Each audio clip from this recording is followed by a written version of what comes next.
Hello future CS, कैसे हो आप सब लोग। I am C M Chirde and I welcome you all to my YouTube channel. तो कैसे चल रही है पढ़ाई? कुछ ही दिन बचे हैं अभी एग्जाम्स के लिए, एक महीना, एक सवा महीना, उससे ज़्यादा टाइम नहीं है। जी जान लगा दो, पढ़ाई करते रहो। Every sacrifice you will make will be worth. जब आप वो सक्सेसफुल देखेंगे अपने मार्कशीट पे, तो मेहनत करते रहो ऐसे ही, और ये करते रहो। मैं भी आपके लिए एक से एक के बाद एक अच्छे अच्छे और हेल्पफुल वीडियोस लाता रहूंगा। तो आज हम करेंगे जनवरी 26 अटेम्प्ट के लिए जो आरटीपी आईसीआई ने रिलीज की है। आरटीपी ने रिवीजन टेस्ट पेपर, ठीक है। तो इस बार कुछ वैसा एकदम कोई खास क्वेश्चन है नहीं, सादे नॉर्मल क्वेश्चंस ही है। फिर भी हम एक बार एक ओवरव्यू डिस्कशन कर लेते हैं। तो आज हम आरटीपी करेंगे, और मैं डीटी का डोज बैच चालू है, उसमें एक एक वीडियो आता जा रहा है, उसे भी अटेंड करते रहिएगा। मैं उसका लिंक भी लगा दूंगा। एंड तो चलो आरटीपी शुरू करते हैं। तो चलो शुरू करते हैं इनकम टैक्स लॉ टैक्सेशन का आरटीपी। और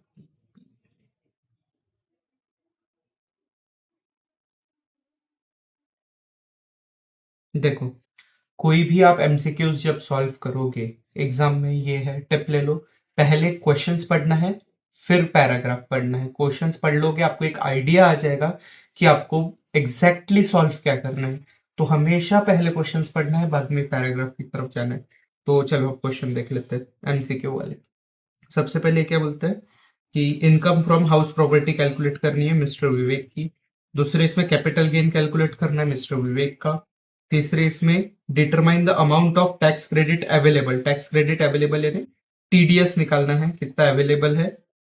उसके बाद में चौथे में निकालना है considering the most beneficial receive this this this this. Correct statement ढूंढना है इन दोनों में का।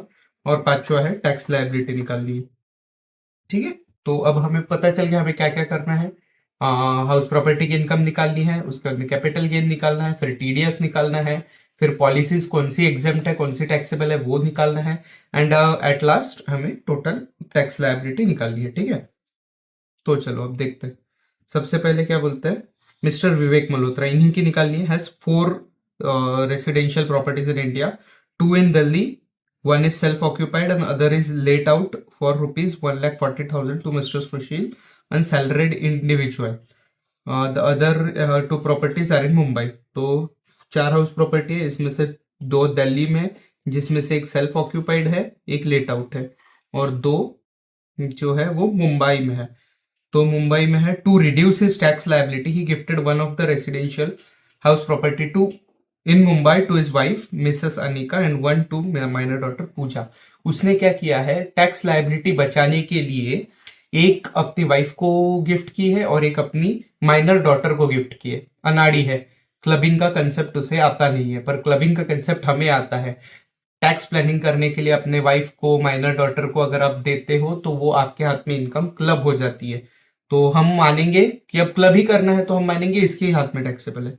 तो दोनों इसने ये दिया है, और दोनों जो है ऑक्यू यानी खाली ही है, तो दोनों सेल्फ ऑक्यूपाइड है। ठीक है, एक ही ये है, और एक लेट आउट है, 3 सेल्फ ऑक्यूपाइड है।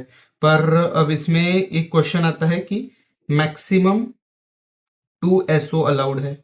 ठीक है, तो therefore one will be DLO, deemed let out मानेंगे हम कोई भी एक प्रॉपर्टी को। अब हम किसे डीम्ड लेट आउट मानेंगे? आप बोलेंगे सर किसी को भी कर लो, जो हाउस 1 2 3 4 है, 1 3 या 4 किसी को भी कर लो। पर हम ऐसा नहीं करेंगे। हम जो है, हम अकाउंटेंट्स नहीं है, हम कोई मशीन नहीं है, हम चार्टेड अकाउंटेंट्स है। हम टैक्स प्लानिंग करेंगे। तो टैक्स प्लानिंग हम किस तरह करेंगे, जिसका भी जो एक्सपेक्टेड रेंट सबसे ज्यादा होगा उसे हम सेल्फ ऑक्यूपाइड मान लेंगे, ताकि उसका जीए भी नील आ जाए। और जिसका भी एक्सपेक्टेड रेंट कम होगा उसको हम डीएलओ मान लेंगे, ताकि उसका जो टैक्स लायबिलिटी है, जो उसकी टैक्सेबल इनकम है, वो कम से कम है। ठीक है, तो अब देखो वो क्या बोलते हैं। दिल्ली वाला जो घर है उसका एक्सपेक्टेड रेंट 50,000 है, और जो मुंबई वाले दोनों घर है उसका एक्सपेक्टेड रेंट 75,000 है। तो देखो हाउस 1 का एक्सपेक्टेड रेंट कितना है, 50K। And house 3 and house 4 का कितना है एक्सपेक्टेड रेंट, 75K ईच। ठीक है, तो हमें दो मानने हैं, इन दोनों का एक्सपेक्टेड रिटर्न ज्यादा है तो हम इन दोनों को एसओ मान लेंगे और इसे जो है हम डीएलओ मान लेंगे। ठीक है, सिंपल। अब इसके हिसाब से, और इसने म्यूनिसिपल टैक्सेस पे किए हैं फॉर लेट आउट प्रॉपर्टी, यानी हाउस 2 के लिए इसने 1,20,000 म्यूनिसिपल टैक्सेस पे किए। तो अब देखो कैसा है, दिल्ली में 2 घर है, H1 H2, मुंबई में H3 H4, ये SO let out SO, maximum 2 SO allowed है। ठीक है, तो मैक्सिमम अगर 2 एसओज अलाउड है तो उसके बाद में any one of this 3 has to be a DLO. तो एक्सपेक्टेड रेंट जिसका मिनिमम है उसे हम डीएलओ मानेंगे ताकि टैक्स लायबिलिटी मिनिमाइज हो जाए। ठीक है, तो सबसे पहले हम जो है हाउस प्रॉपर्टी अज्यूम्ड एसओ कर लेंगे। उसके बाद में देखो, अब हाउस प्रॉपर्टी 1 के लिए रेंट कितना आएगा, 50K इंटू 12, ये हो गया 6 lakhs। और इसके लिए तो दिया है 1.40, क्या हो गया, हाँ 1.40, तो इसके लिए हो जाएगा 1.40 इंटू 12, 16,80,000। ठीक है, उसमें से म्यूनिसिपल टैक्सेस उसने पे किए 120, वो माइनस करेंगे, 30% का स्टैंडर्ड डिडक्शन लेंगे सेक्शन 24A में, तो उसका इनकम फ्रॉम हाउस प्रॉपर्टी जो है वो आ जाएगा हाउस 1 के लिए 4,20,000, हाउस 2 के लिए 10,92,000, यानी टोटल बन के आ जाएगा 15,12,000। 15,12,000 is our answer, 15,12,000 option B, option B. ठीक है, अब अगला, अगला वो बोलते हैं कैपिटल गेन की इनकम निकालनी है मिस्टर विवेक की।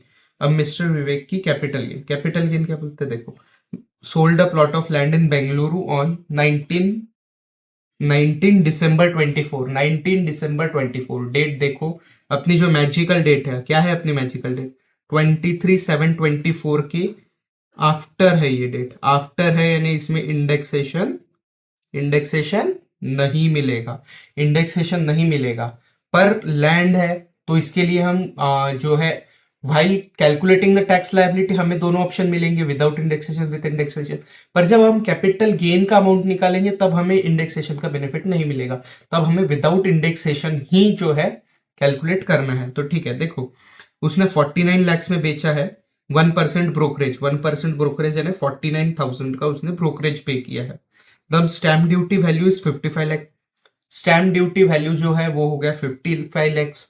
अब 55 lakhs आप बोलोगे 49 ले या 55 ले, अब 49 का जो आप बोलता है सेक्शन 50C आ जाता है बीच में, वो क्या बोलता है कि अगर आपका जो है 10%, 110% ऑफ जो वैल्यू है इसका इंटू 110% करेंगे हम, उससे ज्यादा है क्या 55 lakhs, यस, इसका 110% 53.90 lakhs ही आता है, तो 53.90 से ज्यादा है, यानी 50C के हिसाब से हम एसडीवी लेंगे। तो एसडीवी लेंगे तो फुल वैल्यू ऑफ कंसिडरेशन क्या बनेगा, एसडीवी, एसडीवी में से हम एक एक्सपेंसेस माइनस करेंगे।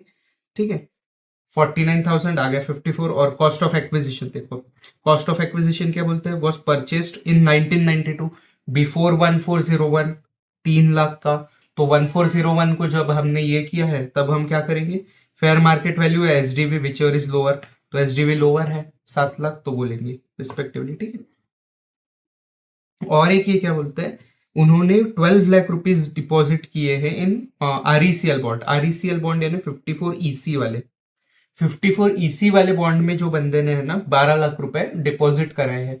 अब 12 लाख डिपॉजिट कराएंगे, आप बोलेंगे 12 लाख का डिडक्शन ले लो, पर उसमें एक और एक कंडीशन है कि 6 महीने से ऑन द डेट जब आपको कैपिटल गेन हो रहा है तब से 6 महीने के अंदर आपको उसको डिपॉजिट करना है। अब इसमें डेट देख लो, उसे कैपिटल गेन कब हुआ है, 19/12/24 को, यहां से 6 मंथ्स कितने होते हैं, 6 मंथ्स होते हैं 18/6/25, और जो उसने ये किया है वो किया है 15/7/25 को, मीन्स आफ्टर 6 मंथ्स उसने ये किया है, तो इसका जो है डिडक्शन नहीं मिलेगा 54 EC का। ठीक है, तो कॉस्ट ऑफ एक्विजिशन अपना 7 लाख हो गया, ये आ जाएगा अपना 47,51,000, ये हो गया कैपिटल गेन। ठीक है, कैपिटल गेन 47,51,000। ठीक है, अगला वो क्या बोलता है, टीडीएस निकालो। अब टीडीएस, टीडीएस कैसे निकालेंगे, अब आपको इसके लिए जो है यहाँ पे जो है ये मोस्टली क्वेश्चन इमूवेबल प्रॉपर्टी के अराउंड ही घूम रहा है, तो इमूवेबल प्रॉपर्टी को टीडीएस कहा लगता है 194 सेक्शन आई में। ठीक है, सेक्शन 194 आई में, अब 194 आई तो आएगा नहीं, 194 आई ए, आई ए क्या बोलता है देखो, 194 IA बोलता है अगर सेल कंसिडरेशन आपका जो आप लैंड भी आप बिल्डिंग बेच रहे हो 50 लाख से ज्यादा है तो आपको 1% टीडीएस डिडक्ट करना है। अपन जो ये बेच रहे हैं, क्या बेच रहे हैं हम, लैंड बेची है हमने, विवेक ने बेंगलुरु में की, तो उसके लिए उसे 1% टीडीएस जो है सेलर कट करके इसे पे करेगा। तो 1% ऑफ व्हाट, एसडीवी 55 लैक्स, तो 55 लैक्स का 1% 55,000। अगला क्वेश्चन, अगला ये आता है 194 आई बी में, आई ए हो गया, अब 194 आई बी, आई बी क्या बोलता है कि जब आप, अगर आपको रेंट मिलता है from an individual greater than 50,000 तो वो इसमें 2% टीडीएस डिडक्ट करेगा। अब इसे रेंट कहाँ मिल रहा है, तो रेंट रेंट मिल रहा है घर से, और मिल किससे रहा है, मिस्टर सुशील से, जो सैलरीड इंडिविजुअल है। तो इसे टोटल सैलरी कितनी मिल रही है, 1.40 लाख इंटू 12, जो हो जाएगा 16.80 लाख। ठीक है, इसका 2% टीडीएस कटेगा, 2% टीडीएस हो जाएगा 33,600 रुपीज। ठीक है, तो 33,600 ये आ गया, टोटल हो जाएगा 88,600, 88,600। ठीक है, अगला देखो, अगला है, अगला क्या बोलता है, Mr Vivek received maturity proceeds of both the policies, उसकी दो पॉलिसीज थी, वो भी FY 33-34 में। अभी क्यों क्वेश्चन पूछ रहे हो, तब पूछ लेना। 40 लाख और 27 lakh, considering the most beneficial which of the following statements is correct. चलो देख लेते हैं क्या बोल रहे हैं, कहाँ गया, हाँ। उसने जो है लाइफ इंश्योरेंस पॉलिसी ए ली है 15/5/23 को, और पॉलिसी बी ली है 1/7/23 को for 10 years with a sum assured of 35 lakhs and 25 lakhs, जिसका पॉलिसी प्रीमियम है 3.5 लैक्स और 2.5 लैक्स। अब जो है इसमें याद करना, 1/4/23, आफ्टर 1/4/23 अगर आप कोई इंश्योरेंस प्रीमियम लेते हो, इंश्योरेंस प्रीमियम अगर आपका ग्रेटर देन 5 लैक्स है, तो देन आपको जो है उसका मैच्योरिटी आपके लिए टैक्सेबल हो जाएगा। अब जो इसने पहली पॉलिसी कब ली है, 15/5/23 को, और दूसरी ली है 1/7/23 को। अब 15/5/23 को उसने 3.5 लैक्स की ली है, 3.5 लैक्स की जो उसने ये ली है, जो है पॉलिसी ए, ठीक है, वो तो 5 लाख की लिमिट के अंदर आ रही है, यानी ये वाली एग्जेम्प्ट हो जाएंगी। अब दूसरी उसने ली है 1/7/23 को, तब उसका टोटल प्रीमियम कितना हो जाएगा, 3.5 लैक्स प्लस 2.5 लैक्स, यानी 6 लैक्स। ये हो गया ग्रेटर देन 5 लैक्स, यानी ये वाली जो है टैक्सेबल हो गई। ठीक है, तो ए वाली टैक्स एग्जेम्प्ट है और बी वाली टैक्सेबल है। तो maturity proceeds from A is exempt and B is taxable, option B. अब बोलता है compute total tax liability of mister Vivek for assessment year 25-26। अब असेसमेंट ईयर 25-26 का हम कैसे निकालेंगे, तो सबसे पहले ले लो, उसका हमने हाउस प्रॉपर्टी की इनकम निकाल दी 15,12,000। दूसरा उसका हमने कैपिटल गेन निकाल दिया 47,51,000। दूसरा उसके बाद, और तीसरा उसके बाद में और तो कोई इनकम है नहीं, उसे 54 EC का एग्जामेशन नहीं मिलेगा, डिडक्शन नहीं मिलेगा। पर आप ध्यान देना, ये आप पॉइंट जो है भूल सकते हो, ये इंपॉर्टेंट पॉइंट है, उसने लाइफ इंश्योरेंस पॉलिसी का प्रीमियम पे किया है। अब लाइफ इंश्योरेंस पॉलिसी का प्रीमियम पे किया, यानी उसका डिडक्शन हमें सेक्शन 80C में मिलता है। 80C ये भूल जाएंगे मैक्सिमम बच्चे, मैं बता रहा हूँ, 80C वाला पॉइंट ही भूल जाएंगे कि उसने लाइफ इंश्योरेंस प्रीमियम पे किया है तो उसे 80C मिलेगा, क्योंकि यहाँ क्लियरली लिखा है opted out of section 115 BAC। 115 BAC के बाहर आ गया तो 1.5 लाख तक का उसे मिलेगा, भले उसने प्रीमियम 6 लाख पे किया, डिडक्शन 1.5 लाख का ही मिलेगा। तो देखो आ जाओ, तो सबसे पहले उसकी हाउस प्रॉपर्टी की इनकम आ गई 15,12,000, capital gain 4751, gross total income इतनी आ गई, उसमें से डिडक्शन 150 -1, नेट टैक्सेबल इनकम 1,13,13,000। ठीक है, अब इसमें से जो है कैपिटल गेन अलग से टैक्सेबल होएगा और ये अलग से टैक्सेबल होएगा। तो अब 61,13,000 में से 4751 का कैपिटल गेन है और बचा हुआ 1362 पे स्लैब से लगेगा। तो देखो स्लैब से टैक्स निकाल देते हैं, 1362 इंटू 30% प्लस 112,500, तो ये आ जाएगा, इसके हिसाब से टैक्स आ जाएगा 221,100। ठीक है, और इस पे कितना टैक्स आएगा, आप कैपिटल गेन का जो टैक्स है, ये इंपॉर्टेंट पॉइंट है। अगर आपको कैपिटल गेन लैंड बिल्डिंग से होता है, इंडिविजुअल को हो रहा है, तो उसे दोनों ऑप्शन मिलेंगे टैक्स पे करते टाइम। तो सबसे पहला ऑप्शन है उसके पास, वो विदाउट इंडेक्सेशन 12.5% दे दे, तो उस पे आता है इंटू 12.50%, तो ये आता है 593875, ठीक है। और दूसरा ऑप्शन उसे मिल जाएगा, दूसरा ऑप्शन हो जाएगा, तो जो उसका ये है consideration 54.51 lakhs, sale SDV 55 lakhs minus 49,000 का ब्रोकरेज 54.51 लैक्स, इसमें से माइनस क्या करेंगे हम, जो उसका इंडेक्स्ड कॉस्ट ऑफ एक्विजिशन है इंडेक्सेशन के साथ 7 लैक्स इंटू 363/100, ठीक है।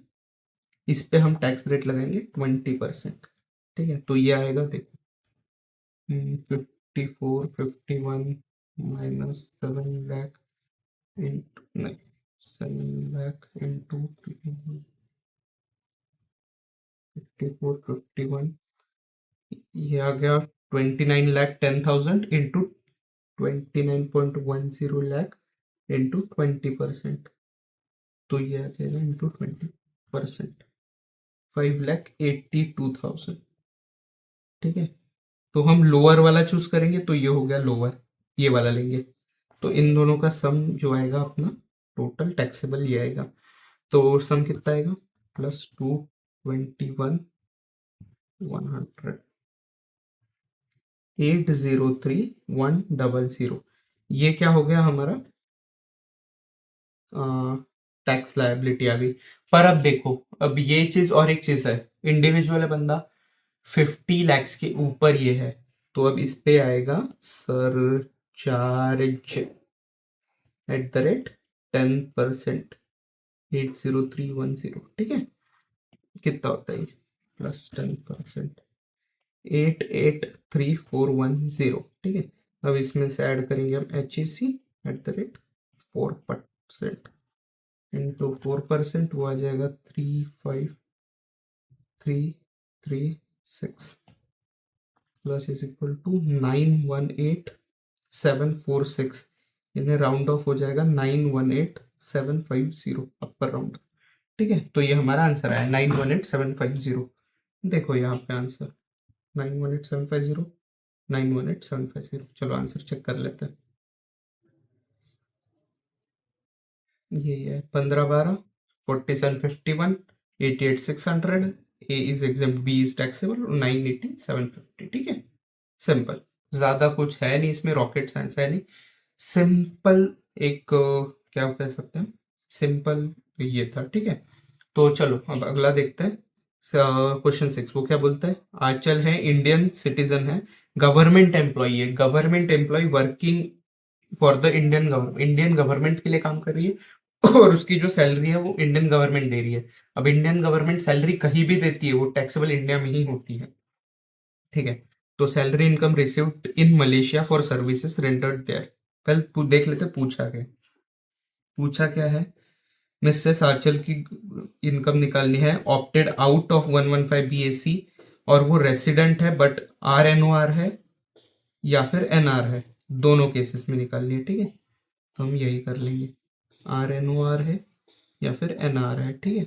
तो RNOR के केस में उसका ये कितना हो जाएगा, पर अब देखो इनकम रिसीव्ड लिखिए, सैलरी इनकम रिसीव्ड, रिसीव्ड यानी ग्रॉस अमाउंट मिलते हैं, इसमें से हमें स्टैंडर्ड डिडक्शन ऑफ 50,000 मिलेगा, 115 BAC के बाहर ऑप्ट किया इसलिए 50,000, तो यहाँ पे भी 1.50 लाख टैक्सेबल हो जाएगा, यहाँ पे भी 1.50 हो जाएगा, ठीक है।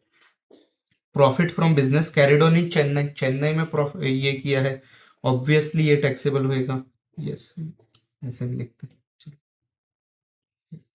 80K, 80K, ठीक है। अगला loss from business carried on Vadodara, अब वडोदरा में जो है लॉस हुआ है, वडोदरा इंडिया में है, अक्रू अराइज इंडिया में हो रहा है, ऑब्वियसली दोनों के लिए हो जाएगा, 20K का लॉस ये भी लेगा, 20K का लॉस ये भी लेगा। अगला है loss from business carried on in US, US में लॉस हुआ है, प्रॉफिट जो है इंडिया में नहीं मिलता है, बिजनेस कहीं से भी कंट्रोल हो, ठीक है। तो अब जो है कैरिड इंडिया में बिजनेस जो है यूएस में हो रहा है, उसको कैरी इंडिया से कर रहे हैं, तो इस पे एनआर टैक्सेशन नहीं देगा पर RNOR देगा, तो और RNOR को मिल जाएगा क्योंकि इनकम भी इंडिया में नहीं रिसीव हो रही है, तो 46K का ये लेगा, NR के लिए नहीं होगा क्योंकि NR के लिए अगर बिजनेस इंडिया के बाहर है, भले ही वो इंडिया में कंट्रोल हो रहा है, उसके लिए टैक्स नहीं होता। Unabsorbed depreciation for business in US. अब जिसके लिए इनकम ही टैक्सेबल नहीं है उसके लिए डेप्रिसिएशन कहाँ से मिलेगा, इसके लिए वो भी नहीं आएगा। अगला है profit from business in Bali, 60% of profit deposited in bank in Bali, 40% received in India. 40% जो है इंडिया में मिल रहा है, तो 40% पे एनआर टैक्सेशन देगा, आर एनओआर पूरे पे देगा क्योंकि कंट्रोल दिल्ली से। तो इसके लिए 70 क्या आएगा, इसके लिए 70 के इंटू 40% 28 किया आएगा, ठीक है। तो अगला देखो, rent from house property situated in US received in US. House property का रेंट मिल रहा है जो यूएस में है, रिसीव भी यूएस में होगा। इस पे सिर्फ जो आर ओ आर बंदा है, जिसपे हम क्या बोलते हैं देसी गधा, वो ही टैक्सेबल टैक्स देगा, बाकी कोई नहीं देगा। तो इस पे ये दोनों नहीं देंगे, ठीक है। तो इसके हिसाब से आप सम ले लो, आ जाएगा, सिंपल है। चलो अगला देखते हैं। Mister Ashima age 45 is a HR from the fast 15 year. उसकी बेसिक सैलरी दी है, डियरनेस अलाउंस दिया है जिसका 30% फॉर्म पार्ट, बोनस दिया है, 18% of basic salary as contribution to RPF. 18% of basic salary as contribution to RPF, पर इतना पूरा अलाउड नहीं होता है। अलाउड कितना होता है, 12% of salary. 12% of salary, salary का मतलब क्या होता है, यहाँ पे सैलरी का मतलब होता है बेसिक प्लस डीए जो फॉर्मिंग पार्ट वाला है, प्लस बोनस, ठीक है। इन तीनों का जो 12% आएगा उतना ही एग्जेम्प्ट हो जाएगा, उसके ऊपर का जो अमाउंट है वो टैक्सेबल हो जाएगा मिस्टर आशिमा के हाथ में। उसके बाद में उन्होंने मेडिकल इंश्योरेंस प्रीमियम पे किया है 20,000 इंश्योर, और ये अरियर ऑफ सैलरी उन्हें मिली है 3,35,000 जिसकी डिटेल्स दी गई है नीचे, ठीक है। तो देखो कुछ नहीं, सिंपल क्वेश्चन है। हम सबसे पहले टोटल इनकम निकाल देते हैं, तो बेसिक सैलरी आ गई 70 के इंटू 12। अगला है डियरनेस अलाउंस आ गया, अरियर्स आ गए, एंड ये इसके उसमें, हाँ। अब देखो employer's contribution in excess of 12%, excess of 12%, 12% के ऊपर कितना दिया जा रहा है। तो अभी कितना दे रही है, बेसिक का 18%, तो बेसिक कितना हो गया 70,000 इंटू 12, जो हो जाएगा 8,40,000 इंटू 18%, माइनस उसमें से क्या करेंगे हम 12%। 12% ऑफ व्हाट, सैलरी।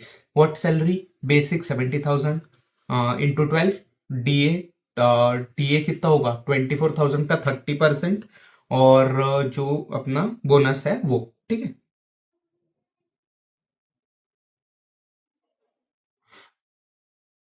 तो इसके हिसाब से ये फिगर आ जाएगा, ठीक है।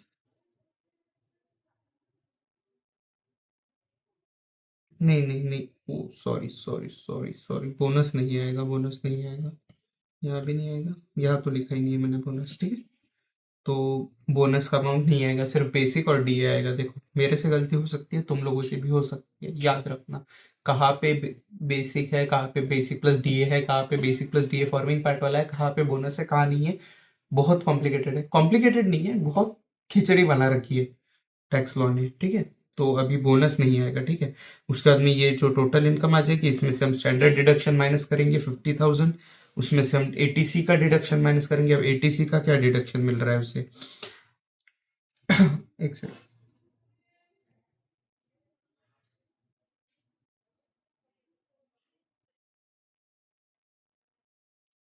एटीसी का जो वो प्रोविडेंट फंड में ये करके उसका 1.5 लाख मिल जाएगा, तो ये टोटल हो जाएगा, उसमें इसमें पीएफ मिलेगा, ठीक है।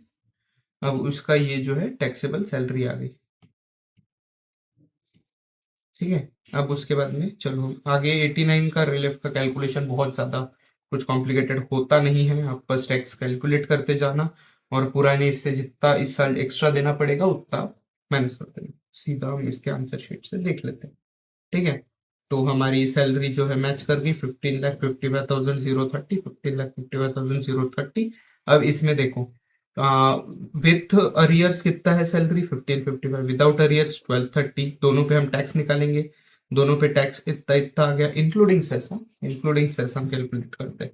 तो इसमें हम एक्सेस कितना टैक्स दे रहे हैं, एक्सेस टैक्स हम दे रहे हैं 1,04,520 रुपीज, ठीक है। और अब देखो हम कैसे कैलकुलेट करेंगे, अब हम तीनों पिछले जो असेसमेंट ईयर्स है 22-23, 23-24, 24-25, तीनों के लिए हम इंक्लूडिंग अरियर और एक्सक्लूडिंग अरियर टैक्स कैलकुलेट करेंगे, दोनों का डिफरेंस लेते जाएंगे, इसका इसका इसका इसका इसका इसका, ठीक है। तो सबका डिफरेंस मिला के आ जाएगा 78,520, और हमारा इस साल का डिफरेंस आ रहा है 5,04,520। तो 26,000 जो है वो एक्स्ट्रा टैक्स लग जाएगा, ये मिल जाएगा रिलीफ अंडर सेक्शन 89। ठीक है, सिंपल है, कुछ भी नहीं है इसमें। इतने का रिलीफ मिल जाएगा, बचा हुआ टैक्स पेबल आ जाएगा। कोई रॉकेट साइंस नहीं है, सिंपल क्वेश्चन है एकदम, बिल्कुल। ठीक है। ठीक है, तो चलो आ जाओ। अभी हम देखते हैं अगला ये, इसमें क्या बोलते हैं। 48-year-old इंडिविजुअल है, डिटेल्स ऑफ इनकम और compute total income of assuming that he exercises option of shifting out. Old regime में गया है, excluding higher than the wife. ठीक है, यानी क्लब नहीं करना है माइनर का इनकम। ठीक है, तो चलो देखते हैं। मैन्युफैक्चरिंग बिजनेस है विद प्रॉफिट ऑफ 10 lakhs, ये जो है टैक्सेबल हो जाएगा। स्पेशल स्पेक्यूलेटिव बिजनेस है लॉस के साथ, स्पेक्यूलेटिव बिजनेस का लॉस सिर्फ स्पेक्यूलेटिव बिजनेस के प्रॉफिट के साथ ही सेट ऑफ होता है, अदरवाइज कैरी फॉरवर्ड हो जाएगा। कैरी फॉरवर्ड हो जाएगा 4AY के लिए। ठीक है, अगला देखो, ही incurred a loss of 2,15,000 from LO property and also has earned an income of 50,000 activity of owning and हाँ। ठीक है, तो अब इसमें से हाउस प्रॉपर्टी में कितना जाएगा। हाउस प्रॉपर्टी में 2,15,000 का लॉस जाएगा, पर उसमें से सिर्फ 2 लाख का ही लॉस जो है वो सेट ऑफ हो सकता है। तो 2 लाख का लॉस हम क्लेम करेंगे हाउस प्रॉपर्टी का, 15,000 कैरी फॉरवर्ड कर लेंगे। ठीक है, और उसके बाद में अगला देखो, 15 के कैरी फॉरवर्ड। ठीक है, उसके बाद में वो क्या बोलते हैं, रेस हॉर्सेस से 50,000 वो IFOS में जाएगा। तो IFOS में जाएगा his race horse, horse race auto जो भी है 50 के, और उसमें से उसके एक्सपेंस माइनस कर देंगे 5 के, तो ये हो जाएगा 45 के। ठीक है, ये IFOS में जाएगा, ये हाउस प्रॉपर्टी में जाएगा, और ये PGBP में जाएगा। ठीक है, अगला बोलता है उसे शॉर्ट टर्म कैपिटल गेन हुआ है 50,000 फ्रॉम इक्विटी शेयर होल्ड, और ये और लॉन्ग टर्म कैपिटल लॉस हुआ है। तो लॉन्ग टर्म कैपिटल लॉस है और शॉर्ट टर्म कैपिटल गेन है। तो लॉन्ग टर्म कैपिटल लॉस जो है वो सिर्फ लॉन्ग टर्म कैपिटल गेन के साथ ही सेट ऑफ हो सकता है, अदरवाइज वो कैरी फॉरवर्ड होएगा। लॉन्ग टर्म कैपिटल गेन है नहीं, तो लॉन्ग टर्म कैपिटल लॉस जो है वो कैरी फॉरवर्ड हो जाएगा, और शॉर्ट टर्म कैपिटल गेन जो है 50K का, वो टैक्सेबल हो जाएगा। ठीक है, डिवोर्स फ्रॉम हिज वाइफ लिया है एंड कस्टडी ऑफ माइनर सन, ये प्रॉपर्टी जनरेटेड इनकम ये है। ठीक है, पर जो है is wire is higher than of his wife, तो ये उसके हाथ में ये भी इनकम जो है क्लब हो जाएगा। ठीक है, अगला देखो, deposit 50K in the bank of his minor son, the interest of ये इज ये नहीं आएगा, इसके हाथ में टैक्सेबल नहीं होगा। ठीक है, he contributed a sum of 2 lakh to an electoral trust, electoral trust में 2 लाख रुपए डिपॉजिट किए, 80GGC में इसका डिडक्शन मिलेगा। अगला बोलते हैं 30,000 on advertisement of political party. अब 30,000 एडवर्टाइजमेंट जो है वो 80GGB में मिलता है, एडवर्टाइजमेंट का खर्चा, पर 80GGB सिर्फ कंपनी को लगता है, वो इंडिविजुअल्स को नहीं लगता, इसलिए वजह से इसे इसका डिडक्शन नहीं मिलेगा। ठीक है, ही authored in royalty of 4,10,000 from a publisher in Germany. ठीक है, the royalty is calculated at 16%। In expenditure उससे हुआ है 60,000 का। तो देखो, उसे जो है रॉयल्टी की इनकम IFOS में जाएगी, IFOS में रॉयल्टी की इनकम है 4,10,000, और उसमें से उसके एक्सपेंस माइनस हो जाएंगे 60,000। ठीक है, तो 3.50 लाख ये हो जाएगी उसकी रॉयल्टी की इनकम। और उसके बाद में क्या बोलते हैं, out of total royalty 290,000 was remitted and in 2025 abroad till ये थी, और ईयर फाइनेंशियल ईयर के 6 महीने खत्म होने तक भी वो बची हुई अमाउंट उसने नहीं लाया। तो 80, इसको क्या हो गया, जस्ट अ सेकेंड, चार्ज तो है।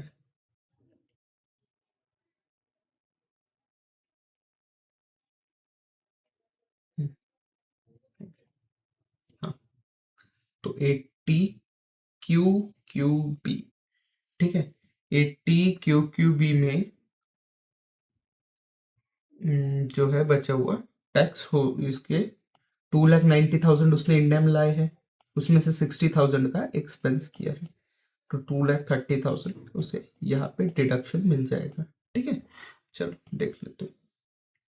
सबसे पहले house property 2 lakh, restricted to 2 lakh है, 15 के जो है वो कैरी फॉरवर्ड हो जाएगा। अगला है PGBP, income from manufacturing business 10 lakh, और ये इसके साथ हो जाएगा सेट ऑफ, ठीक है। अगला है loss from speculative business, carry forward हो जाएगा, कैपिटल गेन टैक्स हो जाएगा, ये कैरी फॉरवर्ड हो जाएगा। Long term capital loss, royalty की इनकम 3.5 लाख, रिसोर्सेज की 45,000, ठीक है। 80 जीजीसी का 2 लाख का डिडक्शन, 80 क्यूक्यूबी का 2,30,000 का डिडक्शन, टोटल इनकम आ जाएगी 8,15,000, 8,15,000। सिंपल है, क्लबिंग यहाँ नहीं होएगा उसकी, क्योंकि वो आफ्टर डिवोर्स जो है उसकी वाइफ के पास कस्टडी, उसके वाइफ के हाथ में वो जो है क्या बोलते हैं टैक्स हो जाएगा, इसके हाथ में वो टैक्सेबल नहीं होएगा, ठीक है, क्योंकि आफ्टर डिवोर्स उसके वाइफ के हाथ में कस्टडी है बच्चे की, ठीक है।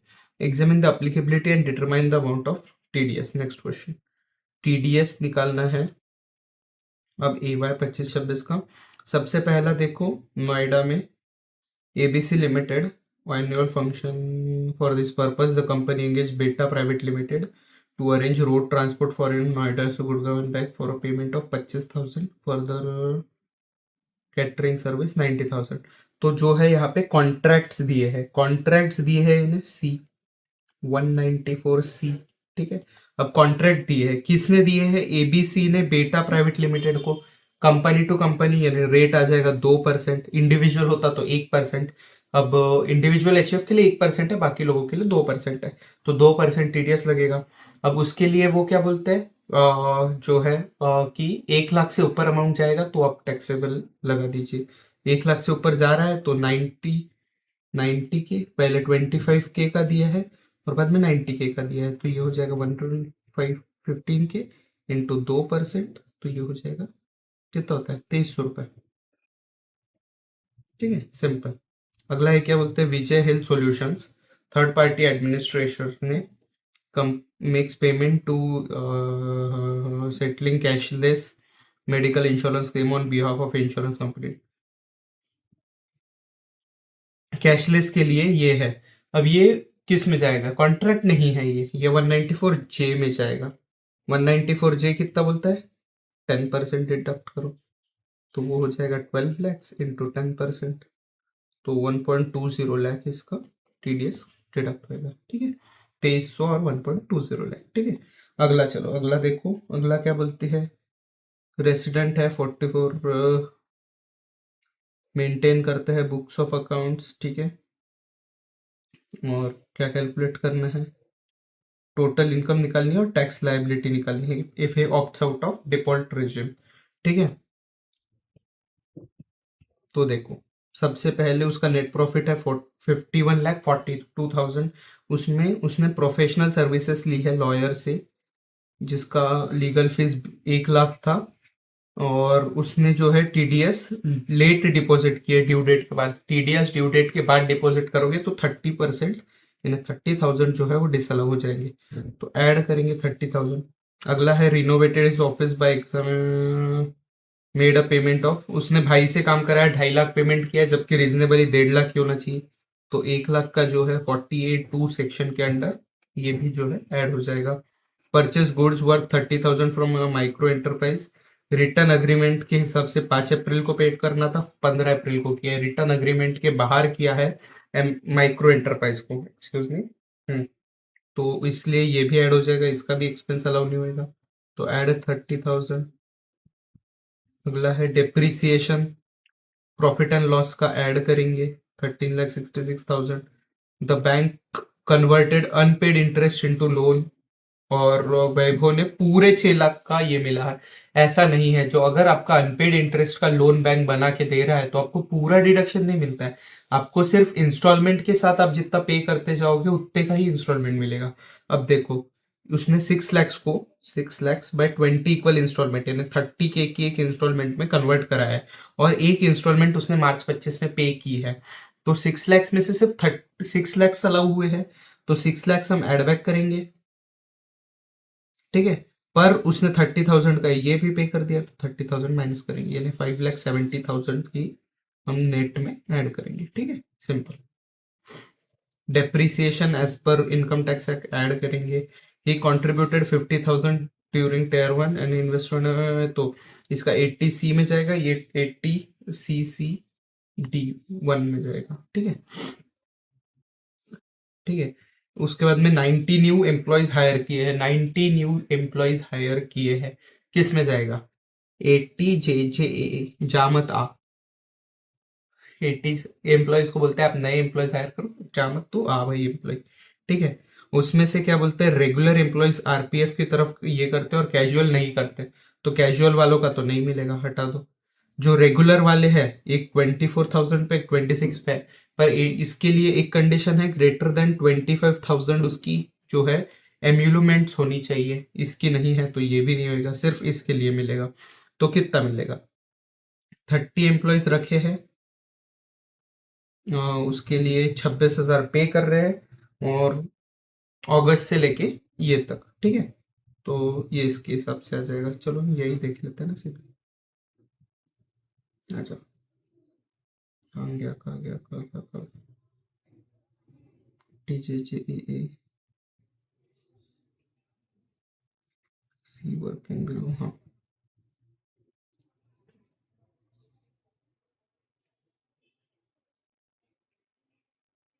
अच्छा अच्छा, उल्टा कौन? हाँ, शायद उल्टा बोल दिया मैंने, कई गड़बड़ में ऐसा होता है, कई गड़बड़, कई गड़बड़, कई गड़बड़। हाँ, अरे अरे, टिक भी गलत कर दिया। तो जो है, इसका तो नहीं मिलेगा, इसका जो है 25,000 से ज्यादा है तो इनका भी नहीं मिलेगा, सिर्फ इसका मिलेगा, ठीक है। सिर्फ जो 25,000 से कम है सिर्फ उनका ही मिलेगा, सिर्फ उनका ही मिलेगा। तो देखो कैसा आता है, चलो चलो चलो चलो चलो चलो, हाँ। तो 24,000 इंटू 12 मंथ्स है, और 20 एम्प्लॉयज है, 50, इसका 30% का डिडक्शन मिलेगा, 17,28,000, ठीक है। तो अब 17,28,000, बाकी तो हमने सब कर लिया, देखो ये आ गया। इसमें डेप्रिसिएशन ऐड किया, प्रोफेशनल 30% ऐड किया, उसके बाद में 1 लाख रुपए अनरीजनेबल जो थे 48 के अंदर, 30% एमएसएमई को टाइम में पेमेंट नहीं किया। अगला है लोन के 570 ऐड करेंगे। उसके बाद में इंस्टॉलमेंट रिसीव्ड फ्रॉम, ये अच्छा, ये पॉइंट देखना रह गया था, चलो वापस ऊपर। अगला क्या बोलता है, हाँ ये point, mister Vaibhav has cultures in the form of capital asset acquired in January 15 for 1,80,000 later in FY financial year 23-24, यानी पिछले साल में ही started culture business and converted this into stock in trade, fair market value conversion 3.5 lakh, subsequently he sold for 5 lakhs, ठीक है। उसने जो है 3.5 लाख का जो ये है फेयर मार्केट वैल्यू था, 5 लाख में बेचा है, तो उसका जो है नेट प्रॉफिट जो है वो 1,50,000 से बढ़ेगा, 1,50,000 यानी 5 lakhs माइनस 3.50 lakhs, और उसे कैपिटल गेन कितने पे लगेगा? कैपिटल गेन लगेगा 3.50 lakhs, इन माइनस करेंगे इसमें से जो उसका कॉस्ट ऑफ एक्विजिशन है 1.80 lakhs इंटू ये लगा लेंगे तो 363/240, ठीक है, सिंपल, सिंपल, कोई रॉकेट साइंस नहीं है। तो 1.5 लाख से उसका ये बढ़ा देंगे हम नेट प्रॉफिट, ठीक है। तो टोटल उसका ये हो गया, उसमें से डेप्रिसिएशन माइनस करेंगे, ये फिगर आ गई 61,88,000। अब सेल कंसिडरेशन कितना है उसका कैपिटल गेन के लिए? 3.5 लाख। उसमें से जैसा हमने ऊपर देखा था 348/240 उसका इंडेक्स कॉस्ट ऑफ एक्विजिशन आ गया, तो उसका लॉन्ग टर्म कैपिटल गेन आ गया। लॉन्ग टर्म कैपिटल गेन क्योंकि 23/7 के पहले ट्रांसफर हुआ है तो इंडेक्सेशन मिला है और उस पर टैक्सेबल हो जाएगा, ठीक है। डिडक्शन अंडर चैप्टर 85 ईयर, इसमें 80C आएगा, 80CCD1B में 50,000 का एनपीएस का डिडक्शन आएगा, ठीक है। और 80 JJA ये हो गई उसकी टैक्सेबल इनकम। अब टैक्सेबल इनकम आ गया, अब इस पे डायरेक्ट टैक्स निकाल सकते हो, पर बट बट जो है यहाँ पे इंडिविजुअल है, उसकी इनकम 20 लाख से ज़्यादा है तो एएमटी एप्लीकेबल। एएमटी चेक करोगे, अब एएमटी में जब आप चेक करोगे ना तो अल्टरनेट मिनिमम टैक्स में तो 80 जेजेए का डिडक्शन नहीं मिलता है, ठीक है। तो अब देखो 20% एलटीसीजी और स्लैब के हिसाब से ये आ रही है, पर जब हम एएमटी कैलकुलेट करेंगे तो 80 जेजेए नहीं मिलेगा, वो वापस आउट बैक कर देंगे, उस पर 18.5% का टैक्स लगा देंगे, 10% सरचार्ज और जो है एचएसी लगा के इतना आएगा। उसका एएमटी जो है हायर आ रहा है। अब एएमटी हायर आ रहा है तो हम एएमटी ये पेएबल हो जाएगा और उसे जो है जो डिफरेंशियल अमाउंट है उसका इतने का उसे क्रेडिट मिलेगा, ठीक है। सिंपल, देखो कुछ भी नहीं था आरटीपी में, पूरे सिंपल क्वेश्चंस थे, सिंपल सादा स्ट्रेट फॉरवर्ड ये था। आप एक बार आरटीपी की ये वीडियो देख लो, एक बार आप खुद से आरटीपी भले ही देख लो, आरटीपी एमटीपी एक दो अटेम्प्ट के आरटीपी और सॉल्व कर देना, आपको ये हो जाएगा, आपका एक ग्रिप सेट हो जाएगा, क्वेश्चंस कैसे सॉल्व करने हैं, कैसे प्रेजेंट करने हैं। एक दो बार राइटिंग प्रैक्टिस कर लो, एमटीपी का तो कंफर्म आपको राइटिंग प्रैक्टिस करना ही है, एटलीस्ट 2 से 3 पेपर आपको घर पे लिख के देखना है, वरना पेपर में जाके 3 घंटे में आपका पेपर ही पूरा नहीं होएगा, ना अकाउंट्स का होएगा, ना टैक्स का होएगा, ना कॉस्ट का होगा। एफएमएसएम बाकी तीनों हो जाएंगे, ऑडिट तो ठीक है, ऑडिट तो सबका ही होता है, ऑडिट तो किसी का ही पेपर पूरा नहीं होता है, ठीक है। बाकी तीनों पेपर आपके ये पूरे ही नहीं होंगे अगर आप घर पे 2 से 3 बार इनका राइटिंग प्रैक्टिस नहीं करते हैं तो, ठीक है। तो आपको राइटिंग प्रैक्टिस करना है एंड जो है आरटीपी तो मैंने एक्सप्लेन कर दिया, कुछ बहुत अच्छा, बहुत एक्सेप्शनल पॉइंट नहीं था, क्वेश्चंस ढंग के थे, ठीक है, कर लो, ठीक है। चलो that's it from my side for this video, until then अगले वीडियो में मिलते हैं, चलो बाय बाय।